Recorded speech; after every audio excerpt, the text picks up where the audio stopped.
അസ്സലാമു അലൈക്കും വറഹ്മത്തുള്ളാഹി വബറകാത്തു. നമ്മളൊക്കെ അറിഞ്ഞും അറിയാതെയൊക്കെ പാപങ്ങൾ, തെറ്റുകൾ, കുറ്റങ്ങൾ ചെയ്യുന്ന ആളുകളാണ് അല്ലേ?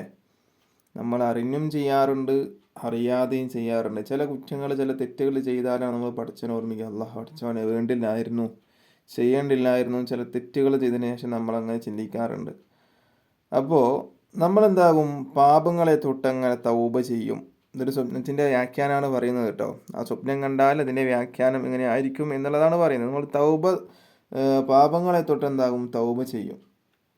പിന്നെയോ നമ്മൾ മാതാപിതാക്കളോടുള്ള, അതുപോലെ തന്നെ കൂട്ടുകാരോടുള്ള കടമകൾ വീടപ്പെടും. നമ്മൾ വീട്ടേണ്ട കടമകളുണ്ടല്ലോ, അത് നമ്മൾ എന്താകും, വീട്ടിൽ കൊടുക്കും. നമുക്ക് മാതാപിതാക്കളോടുള്ള കടമകളുണ്ട്, അയൽവാസികളോടുള്ള കടമകളുണ്ട്, കൂട്ടുകാരോടുള്ള കടമകളുണ്ട്. ആ കടമകളൊക്കെ വീട്ടപ്പെടും. ഇത് ഏത് സ്വപ്നം കണ്ടാലാണ് ഇതിൻ്റെ വ്യാഖ്യാനം എന്നുള്ളതാണ് സംസാരിക്കാൻ വേണ്ടി പോകുന്നത്.